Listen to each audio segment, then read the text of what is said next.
This podcast is part of E2C Network, where we share the whole Auburn experience. Where you go, Auburn fans? Welcome to No Huddle, your source for Auburn football news and discussion, part of the E2C Network. I'm AJ Richardson, and I'm here with my buddy, Jared Davis. Jared, how you doing? How you feeling? Now that we're kind of on the other side of Christmas, we're looking forward to the 2023 season. We now have our full coaching staff, which is awesome. The last time we talked, back with Hugh Freeze, he was just getting hired. And now we've got our signing class. Now we've got our full staff. How you doing? How you feeling about all that? Feeling pretty good, man. It's good to have a coach coaching every position. Yeah. That's just crazy to have to come in and recruit and then hire all new coaches. And I don't know. There's a lot. These guys don't ever sleep. I don't guess, because there's a lot going on. Well, and Hugh and one of his press conferences, I think it was the National Signing Day one, he was asked, hey, when you go to these in-home, like what's kind of the schedule for this? And he said, well, sometimes you may get home or to the hotel, and most examples, and you're getting there like 8, 9, 10 o'clock at night, something like that. And he says, if I get home or to the hotel around 8, I feel like I need to do more. And he's like, I want to go call somebody. I want to go call another recruit, and try to win them over. And I was like, wow, that sounds awesome. Yeah. Why have we not heard that? And it feels like forever, putting in, burning that midnight oil to get those guys. I just love that. So I think that kind of shows where Hugh Freeze's mentality on recruiting is at. Yeah, he was not, content with the recruiting class, which I liked, actually. He said, somebody pumping it up, and he said, hey, we're proud of what we did, but, he's like, we got a lot of work to still do. He's not said it. He's not, I feel like we've had coaches in the past that might have said, all right, we got up to number 16. We're good. No. He's like, no, we have major holes we got to go fill. Yeah. And I think that's the encouraging piece, that he does have the chip on his shoulder, but he's going to keep working, and he's going to get better until he feels like there's nothing better to get. And I don't think he'll ever get there. You've kind of seen that even I'm sure at Liberty, he was like, wow, I really wanted, Malik Willis to be the top quarterback, to be the best player, our offense to win, and our team to win every single game. And they didn't. And I'm sure he was like, wow, I can do better. And he came to Auburn, and I'm sure he's still got that mentality. But let's talk about some of the coaching hires. Specifically, let's talk about offensive coordinator and defensive coordinator. For offensive coordinator, we've got Philip Montgomery. He was the former Tulsa head coach for the last 8 seasons. He had a 48-53 record, so slightly losing at the head coaching position. But he has been a very successful offensive coordinator in the past. From what Hugh Freeze has said, the reason he hired him was because he can fully, maybe not 100% turnover, but turn over the offense a lot more to Philip Montgomery than he would, say, a less experienced offensive coordinator. And I think that in and of itself is a big move by Hugh Freeze. Because everywhere Hugh Freeze has gone, he has been the play caller. He has had his hands 100% in the offense. And it's not to say, Hugh Freeze isn't going to give direction and be in the planning, scheming each week for offense. But I think that gives him a little bit more liberty to go out and see the bigger picture. Look at what they're doing defensively on special teams to make sure that's all lining up with what they want to do on Saturday. So what's kind of your thoughts on Philip Montgomery and bringing him in at offensive coordinator? Yeah, I think it took everybody by surprise in the press conference when Hugh Freeze even brought up that idea that he may not coach offense. It was like, what? I don't even know if he meant to say it. He's like, I don't know. He was asked. I think it's a little unique right now. So in the past, even with Gus wasn't the face of recruiting, right? Like you would hear, like Gus wasn't necessarily a closer. Now he had a great staff around him, and Gus wasn't the reason people didn't come here, but he wasn't the closer, and he focused on offense. Harsin, I have no idea what Harsin focused on. But like Hugh, I think what he's realizing right now is, okay, my most important thing right now is building this roster. And so I need help on the day-to-day game planning because I am going to be the face of this football team. I'm going to be in these living rooms closing the deals. Yep. And that is what Kirby does. That is what Saban does. Mm-hmm. They are the closers. Yep. And I know they got good guys around them to tee it up, right? And so do we. Zach is amazing. The guys he's brought in, even, under Harsin, Cadillac, I think that the time he spent as the face of the program for 4 weeks is going to do wonders with these kids. It's so true. A lot of guys didn't, you and I know Cadillac, right? But he's back in 2004. I mean, Yeah. a lot of these younger high school kids, they didn't know his story. Well, they got to see it 4 weeks in a row. And now some of them weren't even potentially born when he was playing. Yeah, they weren't even born. They got to see it. They got to see how Auburn responded around him. They got to see the way, like, these kids. That's a little bit of what he has, the Dion effect without the prime time. Like, Dion's like, hey, I'm gonna love on you. You know what I'm saying? Like, he opens his heart. Yeah. And Cadillac and so these kids, it's hard not to flock to that. Yeah. And I think these kids just needed a head coach that they could also flock to. And so I think it's going to all work in unison. I think they got a great recruiting staff. Yeah. And I think that Philip Montgomery is going to allow Hugh, it may not be a permanent thing forever, but it is going to allow him to build a roster right now and let Phil handle the day-to-day stuff. Right. Well, and I think Philip Montgomery, I mean, I was looking at, some of the pretty big successes that he's had as coaching. Bryce Petty, 4,200 yards, 32 touchdowns, finished 7th in the Heisman voting. He also had, guess what, Robert Griffin III. He Heisman. finished first in the Heisman. He finished first. And then you had Case Keenum from Houston. He also had 2 straight seasons at Baylor. Montgomery's quarterback earning him, there were lots of, great All-American players that came out from under him. I am pretty sure he is also I'm going to get the stat wrong, but even at Tulsa, the first coach to ever have 2,000-yard receiver, 2,000-yard rusher, and like a 3,000-yard passer. Wow. Or something. I don't know. He's the only one to ever have some stat like that. Yeah. Like in one season. That was in one season. It got me, excited because I think one of those numbers was like 2 wide receivers that had over 1,000 yards. And I was like, it's been forever since we've had one 1,000-yard rusher. Yeah, it's been a long time. So it's just getting me excited. He's going to run that fast, but I mean, it's going to look similar to what Tennessee does.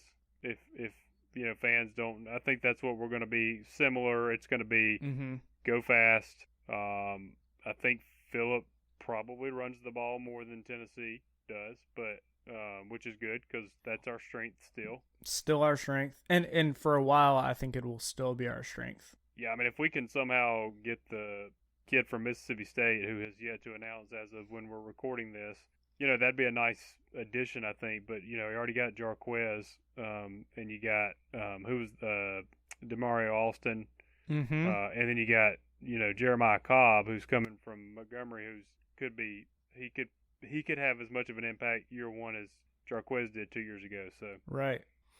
Yeah, and you kind of look back, when Philip Montgomery was the offensive coordinator at Baylor, he led the country in total offense in 2014. Yeah. I know it's, that is 8 years ago, but it's showing he's got that ability. And that was right before he switched to be Tulsa's head coach. And, I mean, there's a lot of good things to like about it. And something else, and this kind of gets into the bigger picture of offense and the coaching staff there. The coaching staff for our in general is pretty young. They're energetic, ready to go, recruit, get the guys fired up. That's a fantastic thing to have, especially with, kind of your head people, Ron Roberts, our defensive coordinator, Philip Montgomery, and Hugh Freeze, not the youngest guys out there, which is fine. Watch it now. I know. Watch it, AJ.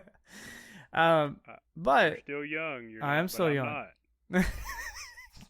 I'm messing with you. I know. No, what you're saying. still young. But I think there is something to be said for there being a youth and being able to connect a little bit closer than a 60-year-old or somebody that's a little bit older.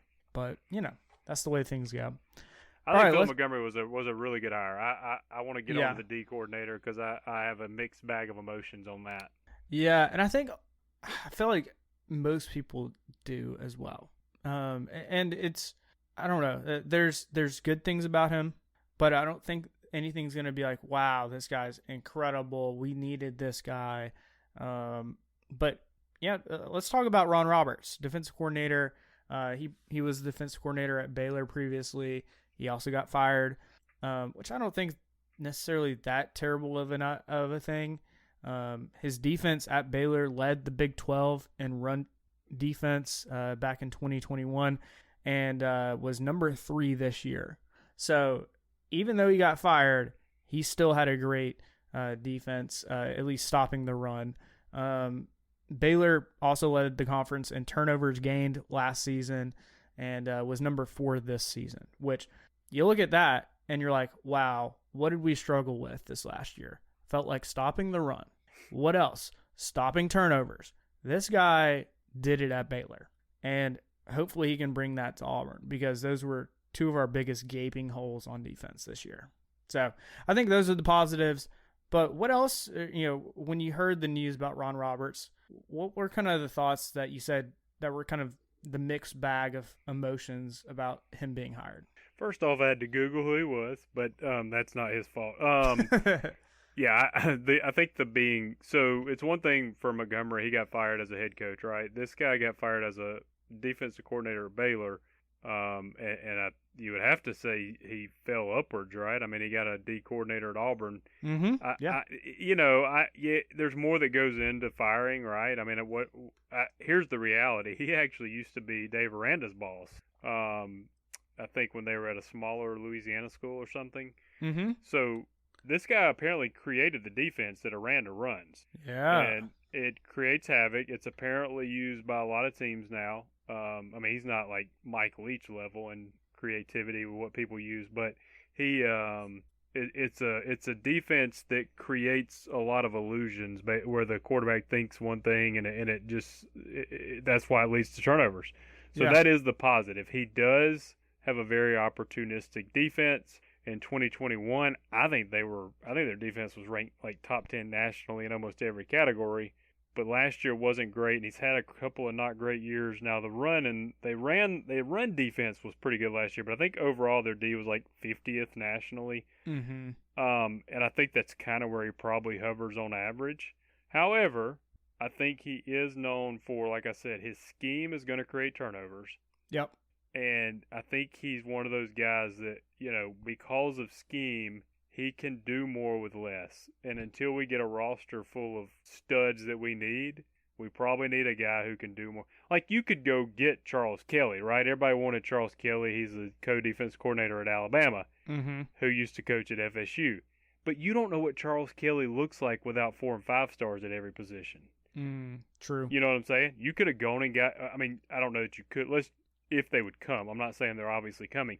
You could go and offer Georgia's co-defensive coordinator, and if he would come, you don't know what he looks like without a bunch of 4 and 5 stars at every position. Yeah. You know what this guy looks like, right? I mean, right. This guy's done it. So, I hate to say it, but that's the position we're in right now. We're gonna have to fight. We're gonna have to manufacture some stuff. Yeah. And turnovers are the quickest way to help manufacture points, right? Right. Well, it definitely, when Auburn towards the end of the season, when we would cause defensive turnovers, guess what? We would usually get some good points out of it, even if it was just a field goal. And I think it definitely energizes, for sure, your whole team, but specifically your offense, because they're like, wow, let's go. Our defense just gave us a gift, and now let's go, cash that in. So I'm really excited about the turnover piece of it, but I know that's not the whole thing. I'm honestly more intrigued with how we can kind of disguise things like you were talking about where we show one look and we're actually in a different look. Well, for people that don't know, like Dave Aranda was the D coordinator at LSU when they won the national championship in 2019. So he's the coach at Baylor. Some people may not realize that. And this guy created the defense that Dave Aranda runs. Mm-hmm. Yep. So, and I could, so you could go back and say, okay, well, did he get fired because of that? Were they butting heads, right? Like, was this guy like, no, you're not doing the defense right. This is how it's run. And Aranda said, I'm the boss. You're gone. You know what I'm saying? You have no idea why he got fired. Yep. It's not a great look that we hired the guy but also apparently Arkansas wanted him and they thought they had him in the bag and we swooped in and took him. So, yeah, he was not going to be off the market long, and so we just happened to get in and get him before Arkansas did. Yeah, and Arkansas is a very just built, blue-blooded type team as well. And I hope Ron Roberts brings that to our defense again, because it felt like this last season we weren't the same defense as what I've expected us. Maybe I was just so used to like Kevin Steele's defense that was so good, but we have to do more with less right now. We got to realize that, guys. Like I don't want Auburn to be in that spot either. But that's where we're at right now. We're gonna have to find ways to win a few games we shouldn't. Yeah, you got to get that momentum going. Once that momentum goes, it's on, right? We got the money, we got the facilities. But to get back to winning championships, we're gonna have to win some games and manufacture some things. And I think a fast offense to Tennessee was doing more with less. They didn't have studs at every position this year, but they had a good quarterback. They had an offense that caused a lot of issues. Mm-hmm. They didn't have a great defense. We won a championship in 2010 without a great defense. We got there in 2013 without a great defense. So our biggest problem lately has been we can't keep up with teams offensively. We haven't been able to do that in a very long time. So, we probably don't need him to be top 10. Yeah. If Hugh's offense becomes what we think Hugh's offense can. Yeah, exactly. Let's also talk about some of the other offensive and defensive assistants that we've hired. We've now filled out our whole coaching staff. We've already talked about offensive coordinator, so Philip Montgomery, offensive coordinator, and also quarterbacks coach, which I'm sure there's also going to be Hugh Freeze in the mix with that, with how well he's able to coach quarterbacks. So that gets me excited, having both of those guys helping quarterbacks. We also got wide receiver coach Marcus Harris. You might remember his name. 2013 to 2016 Auburn alum. He played under Gus Malzahn and pretty successful. Ended up being, I think, a captain his senior year. So it's pretty crazy to think just 6 years ago he was playing college football, and now he's our wide receivers coach at Auburn University. I think this now makes the third, because we've got Cadillac Williams, Zach Etheridge, and now Marcus Harris that are all Auburn alums on this coaching staff. I mean, how cool is that? Along with all of the other great names that we'll talk about in a little bit. We also got Ben. I have no idea. Do you know how to say his name? Tight ends coach, Agmal. I don't know. Let me ask one question though. On Marcus, is it Harris or Davis? I had down Davis. Is it Marcus? I think it's Marcus Harris. Let me check. It's no big deal. I just didn't want to. I want to make sure what I got going on. I don't know how to pronounce the tight end coach. Is that what you're asking? Yes. Okay, I do not know how to pronounce his name. Maybe you have. Maybe you were right. I know the Davises, man. That's my jam. Love it. Yeah, it is Marcus Davis. So my bad, Marcus Davis. Yeah. No, it's all good, man. I just, because my last name's Davis, you're like, when you hear somebody with Davis, you're like, oh, and it kind of sticks with you. So I was thinking it was Davis. So I wasn't trying to call you out. You're good. I was like, I wanted to make sure I was right. I thought I had been misinformed. No, it is definitely Marcus Davis. So love that. He's keeping in the last name family for you. So. That's right. He's a lot more talented than I am. Probably a lot smarter too, but I didn't set the bar real high. Yeah. I don't know about the tight end guy, but if he had any part in getting the JUCO, is it Fairweather, the tight end Fairweather from Florida Atlantic or whatever, that guy's apparently a stud. Yes, he's 6'5". Yeah, and apparently not he'll take the top off of defense. Like he's a deep ball threat, which is odd for a tight end. Yeah. So I don't know much about the kid. I know everybody gets excited, and you always hear stories of, oh, this guy's great, and oh, this guy did great at A-Day, and you never hear from him again. But I don't think that's going to be the case. I think this guy's going to come in and compete for playing time right away. Yeah. Landon King came back. I don't know if we ever even talked about that. So I think he'll probably move back to his tight end role there. So yeah, we got some. Yeah, that's. And tight end is a position that Hugh Freeze historically has used a good bit. Yeah, and not just to use a tight end, it's to make explosive plays. Well, yeah, Evan Ingram, who's still in the league right now, he probably owes his career to Hugh Freeze's offense. So yeah, and that was, I think Evan Ingram might have been a 5-star coming out. Hugh can land recruits. It's pretty obvious if we give him time to start, having a whole year to build connections. But yeah, I think that Fairweather kid, if that tight end coach had anything to grab in him, that's a good sign. Yeah, absolutely. Another guy that made a pretty quick impact on this recruiting class, Jake Thornton, offensive line coach. Yes. To get five guys when we have not, I felt like, gotten offensive linemen, and it feels like forever, or at least a lot of them, and we did. And this is no joke. I don't know the last time we got an offensive tackle, and he got 2. He got 2 in like 3 weeks of work. Yeah. Yeah. Wow. So that's just silly. And then the fan favorite, our favorite, Cadillac Williams, at least I'm speaking for myself, my favorite coach on this offensive staff. You can speak for me. I agree. Okay, good. But, Cadillac, he also, in addition to running backs, got an upgrade. He's now associate head coach, which I think is very well deserved after what he did for Auburn. And, I think that fits his role super well with what he's talented to do. And you look at what Cadillac Williams, the culture, in 4 weeks, changed the culture back to what most Auburn fans are kind of used to. And I think Cadillac Williams can help Hugh and the other coaches who may not understand where Auburn's at and what kind of culture they need. And Cadillac can speak into that, which I think is awesome.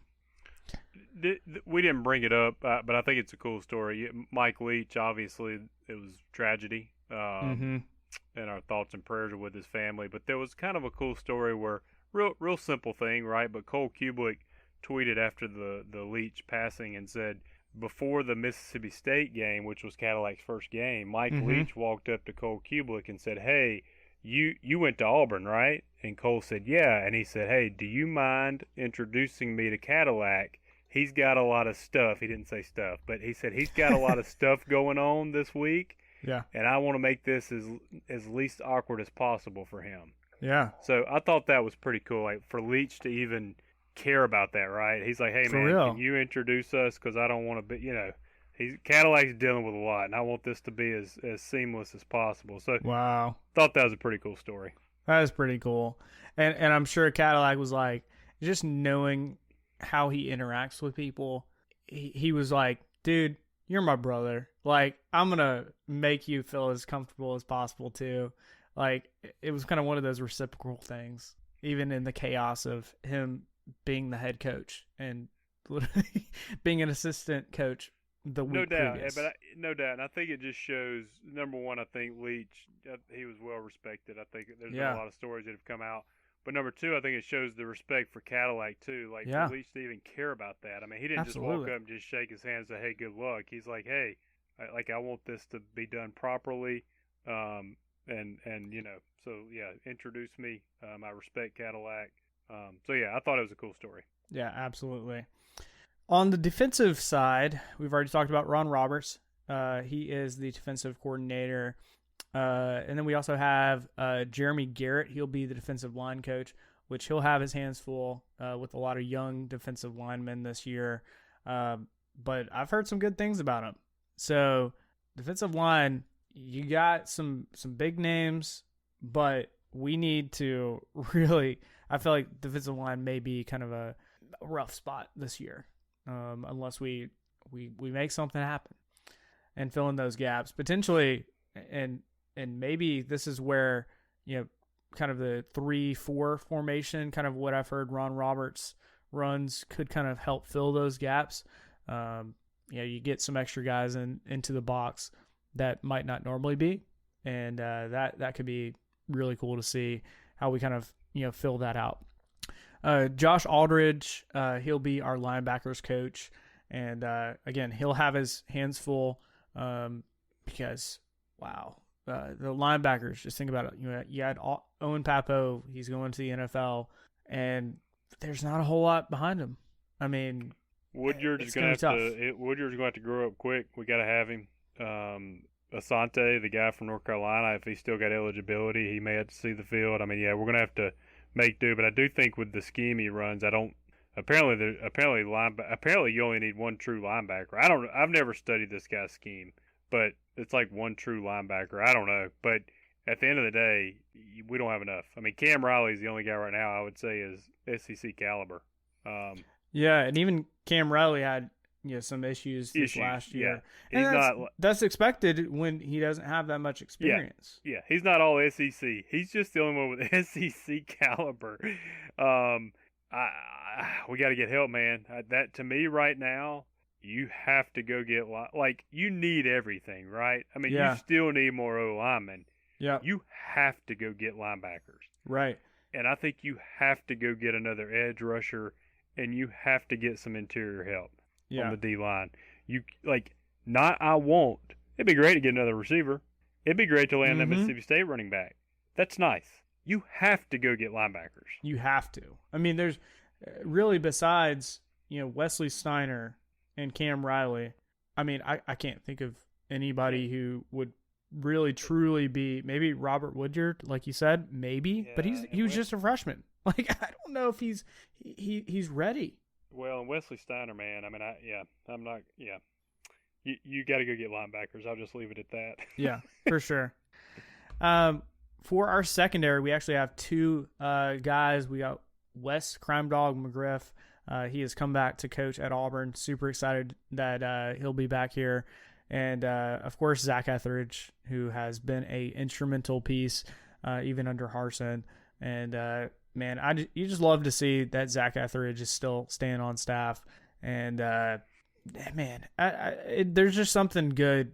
When the secondary was our strength last year, guess who was in charge? Zach Etheridge. And we got him back. And we added Wes McGriff. So I think there's a lot to be hopeful for with the coaching staff on the defensive side, even with some of our deficiencies. And I think, like you said, I think we got to go in the transfer portal and hit it hard over the next few weeks before the transfer portal closes. And, if we can do that, I think we can fill those gaps because defense seems to have a lot of gaps. Yeah, it does. All right, so let's talk about, I know I mentioned transfer portal, but there were some big things. You've already mentioned one, transfer portal. Landon King removed his name from the transfer portal. Love to see it. But also we had Tarvaris Dawson remove his name from the transfer portal, both at least last year, kind of in the wide receiver position. I have a feeling Landon might come back and potentially play tight end. We'll just have to see. But Tarvaris, I love that. He was a very talented guy. Didn't get a lot of playing time last year, but we also, wide receivers weren't really the best. We weren't using wide receivers, I feel like, the way we should have last year. All right. So a couple other things, just transfer portal keeping that in mind. What are some of the positions that you think that we should go after in the transfer portal? I think first one comes to mind, linebackers. But what else do you think kind of comes to mind to you that we need to go after? Yeah, I think I didn't realize forgot we were going to kind of hit on it here. To me, it's linebacker, defensive line. It's nice to get more safeties or some safety help. DB, you can't have too much right everywhere, but there's just some positions you cannot enter the season the way you are right now. Yeah, and that's linebacker and D line. Like if you're like, okay, if you can only get two positions, to me that's it. Because they've done a decent job with it. We need more portal O-line guys, I think, because some of these O-linemen are high schools we got. Mm-hmm. So I would say, you got to go grab that too. But I think you really could have your two tackles, right? I mean, you got the JUCO commit and then you got the Tulsa commit. Mm-hmm. that could kind of be your bookends. That could be your tackles, and you can fill in the interior there. You need to find a center, but I think that could be done. I think you could even go with, Tate, who is still undersized, but he could get the job done. So I guess at the end of the day, the have to's is linebacker, D-line. Right. And I would even say potentially a third one is some sort of backup quarterback or somebody that could truly push Robbie Ashford. You're right. I'm sorry. We got to have a quarterback too. And not that I don't think that Robbie – I really think Robbie can develop. Mm-hmm. We can't – if Robbie is what he is this year, we can't go through our season with him. No, I agree. We have to be able to pass better. Yes. Absolutely. I don't think that was a problem with Robbie. I think it can be. That pass he threw in the Alabama game, I've probably mentioned it multiple times. When he threw, I had given up on Robbie as a passer. He threw that pass, and I was like, holy, that's like Patrick Mahomes stuff. Like, that was a beautiful throw. Yeah. Well, and it then comes out after the season, he was dealing with multiple injuries. And you're like, wow, no wonder he wasn't throwing very well. Yeah, right. His shoulder was all jacked up. His shoulder was jacked up, and he almost single-handedly he threw for over 300 yards against LSU and almost won us the ball game. So there were signs he was just inconsistent. Mm-hmm. But you can't, Robbie, if you're listening to this, nothing against you. You got to go in with a little more solid plan. Mm-hmm. If Robbie, I'm okay with Robbie getting the first look. If he can't get you where you need to be, I'm with you. You got to have another quarterback. Yeah. Well, and we had Zach Calzada enter the transfer portal pretty, I feel like kind of expected.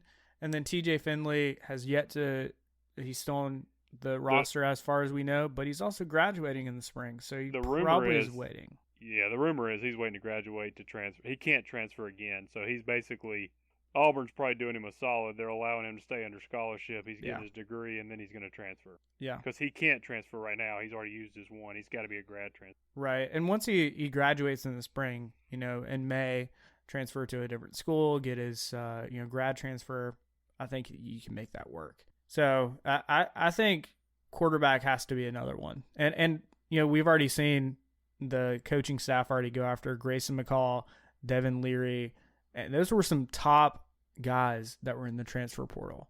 Yeah, McCall's a weird case. Like it's not a done deal, but it's not that he doesn't want to come to us. Apparently, he called us. His is a eligibility thing. Like, we don't offer his major. You got to be work. There's some rule. They're trying to still pretend like it's amateur. I'm like, guys, this is silly. Like, just if you're gonna let somebody transfer, I don't know. I think it's all right. I'm all for the education piece of it, but that's gone out the window. So you have to be working towards a major is what is the holdup here, and apparently we don't have the major he has. Yeah. So essentially his credits would be worthless, and so he can't transfer to us. I'm like, that's silly. I'm sorry. I'm okay if that's the route we're going, but every other aspect of what we're doing right now is not about that at all. Yeah. If you're truly worried about education, you need to promote kids staying at schools to finish degrees there and whatnot, and I don't know. Yeah, and then you throw in the transfer portal, and you're like, well, what? Yeah, I just don't. It's like part of it's still trying to hold on to the traditional way, and part of it's letting them do whatever they want to do, and I'm like, yeah. So, anyways, whatever. Yeah. We also had a couple other guys jump into the portal. Dazzlin Worsham, towards the end of the season, he was receiving some of the punts for us. He only caught one pass. He was a wide receiver for us. I don't know how much he'll be missed, but he jumped into it. And there's still, I think, a chance for him to come back, just like what we had mentioned, Tavares Dawson and Landon King do. We also had Keandre Jones. He was an offensive lineman. He was a big one that I remember watching multiple games and saying, wow, why hasn't he been playing more? Like, he feels like a guy he's got something to prove, and doing a pretty good job. I think even Cole Kubelik, the offensive lineman himself, was very high on him. So kind of sad to see him go. We also had Joko Willis. He's in the transfer portal. If you kind of remember back, one of the biggest things he did was during the LSU game. He took out the kickoff returner. He took him out. Like, he had the biggest hit. It was so amazing. Like, the LSU player went flying in the air. It was so big. So, he'll be missed for that. But that's just the way things go. There's going to be players in the transfer portal.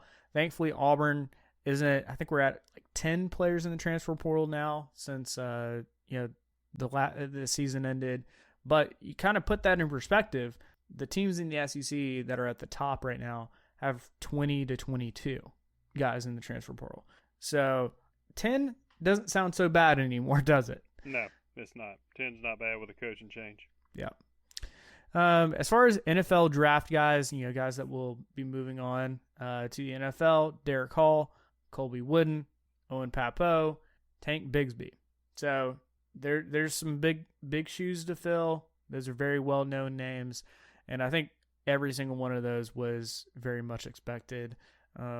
Just sad to see, some of those guys go, especially Tank Bigsby. You kind of look at how he finished up his career. He was 6th in rushing attempts, 7th in rushing yards, 8th in rushing touchdowns, 10th in rushing yards per game, and 11th in rushing yards per game or per carry. And I was like, wow, like we always thought, Tank was, great, but I feel like even with those numbers, I feel like they're kind of partially, like I put a huge asterisk next to those because we did not, all 3 of his years here, we did not have a good offensive line. Nope. So he had to manufacture things. Yep. So I think that just shows he truly is a good running back, even though those numbers aren't the top of the top, like I feel like most people would expect. But hey, he's out there, and he's going to be picked up by some NFL team that is absolutely going to love him. Yeah, we wasted him. Yeah, kind of sad, right? Kudos to him for staying with us, because I don't know that I would have. But it's brutal, yeah. Yeah, that was all Cadillac there, I think. Yeah. And then Owen Papo. See, this is a weird one with Owen. Like, he came in, I think he was like a top 5 ever recruit for Auburn football. And I feel like he never lived up to it, which is sad. Nope, he did not. Yeah, that's why you got to go get, top. You got to go get 5 stars every year, right? That's what Bama and them do, because they don't all pan out. No, it's so true. And I was looking back at Auburn's, top recruits, and some of those didn't pan out, or they would stay for a year and then transfer. And you're like, wow, okay. I think Byron Cowart is maybe our top one of all time. And all time, yep. Wound up going to Maryland. I mean, he transferred out because he didn't make it here. So you got to get a bunch, man. There's no guarantees. You just stockpile talent. Some of them, if you stockpile talent, some of them are going to work. Exactly. All right, Jared, any other final thoughts about our coaching staff and, some of the players on Auburn's team, either getting out of the portal or jumping in? Any other final thoughts before we get out of here? No, man. I think we pretty much covered it. Yeah, super. I'm looking forward to seeing, especially in the spring when spring ball starts kicking back up, a lot of these new players getting their feet wet, because there are a good number of them coming in January, which is always really exciting. Some of these players getting essentially kind of an extra 5-6 months of practice at the college level, playing with competition that is probably way better than they've ever faced. Yeah, without a doubt. Looking forward to that. All right, Jared, how can people stay in touch with you? You can find me on Facebook under my name, Jared Davis. And you can find me on Twitter at AJAY_. It's always great to be an Auburn Tiger, and War Eagle. War Eagle. Thank you for tuning in to today's episode on the E2C Network. On your way out, I want to remind you to stop by e2cnetwork.com. It's your one-stop shop for all our content across our podcast, YouTube channel, and much more. To stay up to date with us, make sure you're following social media accounts such as Facebook, Twitter, and Instagram. While our content here may always be Auburn sports heavy, if it's orange and blue, it's what we do. War Eagle.